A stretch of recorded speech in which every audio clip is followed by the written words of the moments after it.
moi j'adore ma mère comme tout le monde ici, mais moi j'adore vraiment ma mère comme toi. Donc félicitations. Alors avec 50 pages, Sokhna Amy Mbow, âgée de 15 ans, dépeint sans flancher les péripéties de sa vie en revisitant les moments les plus dramatiques de sa maladie depuis sa naissance. Dotée d'une grande capacité d'esprit, elle nous invite à nous interroger sur les forces qui gouvernent notre existence. Alors qu'elle est âgée de 3 mois, sa mère remarqua qu'elle avait un déficit de réflexe. Elle était atteinte de cécité. Suite à cette terrible nouvelle, les malheurs de Sokhna Amy commencent, mais c'est également à ce moment-là qu'apparaît un duo exceptionnel entre une mère déterminée et sa fille impressionnante, battante et épatante. Merci maman retrace donc la vie trépidante de Sokhna Amy Mbow et Seynabou Seye. Toutes les deux sont en situation de handicap. La fille en raison de son handicap physique et la maman en raison de son handicap financier. Mais dès le commencement du récit, l'auteur met en avant la puissance du cordon ombilical. Elle chante la bravoure de son personnage secondaire, sa mère, qui s'est dévouée pour qu'elle puisse retrouver la vie. De par son talent et sa rigueur, l'auteur a réussi en 5 chapitres à condenser avec précision et efficacité les épreuves qu'elle a traversées après avoir été diagnostiquée avec la maladie de scoliose. Son quotidien est donc rythmé par l'angoisse jusqu'au jour où elle fait la rencontre de son parrain, le professeur Charles Kempé.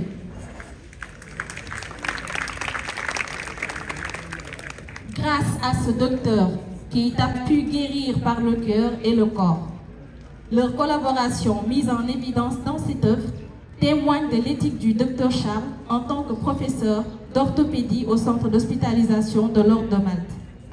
Pour finir, mesdames et messieurs, le titre choisi, Merci Maman, symbolise la reconnaissance. L'auteur tient donc un discours d'adulte et lance un appel à toutes les personnes qui ont été tendues la main par leur mère. Merci à nos mamans.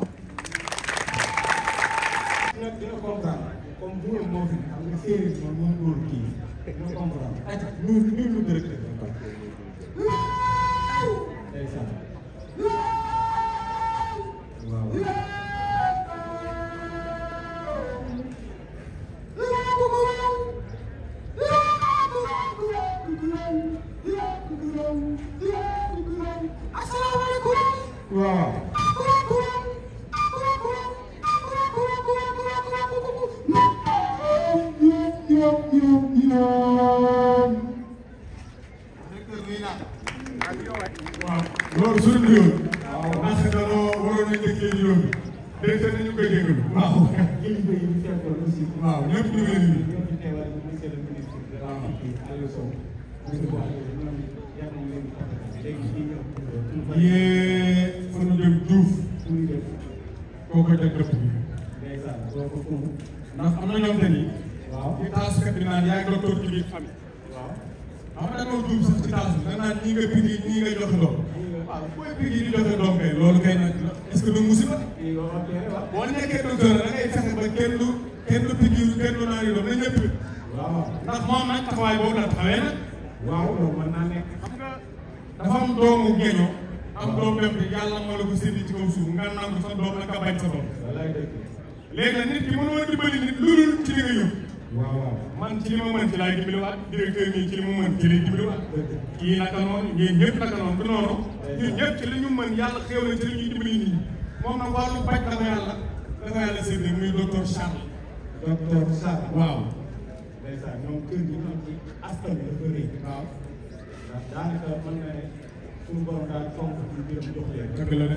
ndax sabab boo xam ne kii ne loolu kenn xamul lu ko kon nag docteur dañu lay dagaan nga ñaan ndaxte yàlla yokk sa fan sa médaille yu biir yi nga yor rangu rek day xale ga waaye mën naa nekk ndax sooy xool di fàttali bi te sunu maam na kenn bi la may mari daa takkee njukki waaw te fekk may sa kenn di ñëw ci pénc bi daa bëgg ñu def ko jëw di gum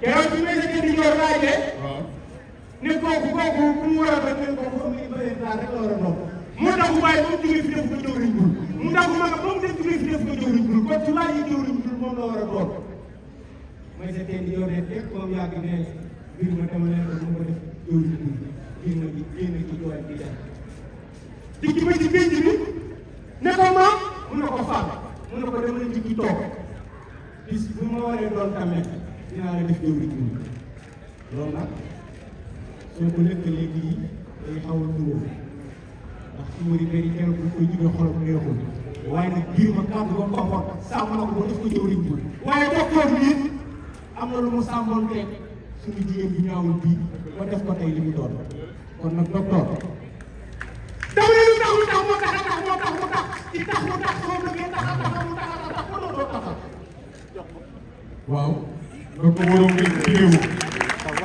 waaw kontaan nañu rek ku tax effort ak effort ndax li tax ma ne nag nga tàcc docteur mooy yaay booy ku xooloon xale bi ak léegi xam ne yaay une très grande différence te ci yàlla ci loxoom la ko jaarale waaye kon nag il mérite d'être tatoué waaw ay na loxo nag yaa ngi jëf damay commencé ci wolof parce que quelque bi xam naa mu bëri génne ñu te maa ngi leen doon xaar ci boobu yaakaaroon naa ne di ngeen xool gëstu yéen ma xool noo leen tàggee samay maam def leen doon regroupement des villages pour les anciens qui connaissent je suis sénégalais certes mon nom est d'origine béninoise mais je suis sénégalais à part entière donc soo leen tuddoon sama maam bu jur sama yaay di jàpp wala sama soxna Serigne sant Ndiaye rek tàgg ngeen. man ko ci la jaay ba la ci jiitu saabu lu mu boole waa Kanga ñëw ba nga tuur nga ci naan may léegi léegi cukkali ci gàtt ci naan saare ma ne saare ngaa def kay du ma taxaw ñëpp seen la ñu xam ki ngay du ma taxaw ca kaw nit danaa war a sane waaw jaay jàmm jaay ci ma jëkkal la ko Fatou Gueye jaay. Merci égalité honorable invité chère famille de Sokhna Amy, chers invités, vous l'imaginez, c'est avec une grande joie, une immense fierté, une très grande émotion que je tiens devant vous aujourd'hui pour célébrer ma fille bien-aimée, Sokhna Amy et son remarquable accomplissement. Dès le bas âge, Sokhna Amy a dû faire face à plusieurs défis dans sa vie, dont une déformation de la colonne vertébrale survenue dès sa naissance, et le courage pour écrire ce livre intitulé Merci Maman. L'ensemble du personnel du centre hospitalier de l'Ordre de Malte est très honoré d'avoir pu soutenir Sokhna Amy lors de son parcours médical en l'opérant de sa colonne vertébrale. Je profite de l'occasion pour adresser, au-delà de l'équipe, une mention spéciale à Madame Fall, maman de toutes les personnes vulnérables, pour son soutien constant et son aide précieuse qui fait de la devise de l'Ordre de Malte une réalité.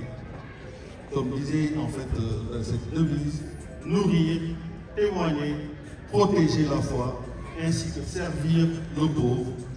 Et encore mieux, quand le malade vient à vous, portez-le jusqu'au lit. Et puis, comme si vous accueillez le Seigneur, offrez-lui ce que votre maison a de meilleur. C'est donc ces deux devises qui nous portent au centre hospitalier de l'Ordre de Malte. Je tiens aussi à remercier chaleureusement l'école Graine d'éveil, dirigée par Marielle Chevalier, qui a pu soutenir Sokhna Amy dans son parcours médical en finançant une partie de son intervention chirurgicale. Chère Marielle, je pense qu'elle est là. Ton soutien désintéressé a été essentiel pour permettre à Sokhna Amy de poursuivre ses études et de réaliser ce projet littéraire remarquable. Mais aujourd'hui, nous sommes ici pour célébrer un autre aspect de la vie de Sokhna Amy, qui est son talent exceptionnel en écriture. Son livre intitulé Merci Maman, fruit de son imagination et de sa créativité débordante, est un hommage touchant à la femme extraordinaire qui a toujours soutenu sa mère. Dans ce livre, Sokhna Amy partage ses expériences, ses sentiments, exprimant sa gratitude envers sa chère maman pour l'amour inconditionnel et le soutien qu'elle lui a offert, toute la force qu'elle lui a transmises dans les moments les plus difficiles de sa vie. À travers ces mots, Sokhna Ami nous montre à tous le pouvoir de la persévérance et de la gratitude. Elle nous rappelle combien il est essentiel de reconnaître les personnes qui nous entourent et qui nous accompagnent dans notre parcours, en particulier nos mères qui jouent un rôle si précieux dans nos vies. Permettez-moi aussi de témoigner ma reconnaissance et ma gratitude, ma profonde gratitude à l'éditeur, M. Alassane Cissé, qui a généreusement accepté de prendre en charge la publication de ce livre sans frais. Votre soutien, cher monsieur, témoigne de la valeur unique de son histoire et de la magie des mots. Vous y croyez, vous en avez fait en fait Sokhna Ami, ta détermination, ton talent, ma chère, sont une source d'inspiration pour nous tous. Tu as surmonté des défis incroyables avec grâce et tu continues de réaliser et d'inspirer les autres par tes réalisations. Ta voix, j'en suis sûr, sera entendue à travers tes mots et touchera les cœurs de ceux qui te liront. Aujourd'hui, en cette journée spéciale, nous célébrons non seulement Sokhna Ami, mais aussi l'importance de la résilience, du soutien familial et de la générosité des autres.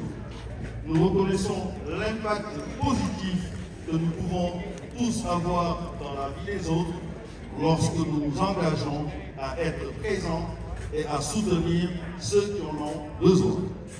Je suis extrêmement fier de toi, ma chère, de la jeune fille courageuse et talentueuse que tu es devenue. Continue à écrire et à partager ton histoire, ma chère filleule, car tes mots ont le pouvoir de toucher les cœurs et d'apporter l'espoir à ceux qui en ont besoin.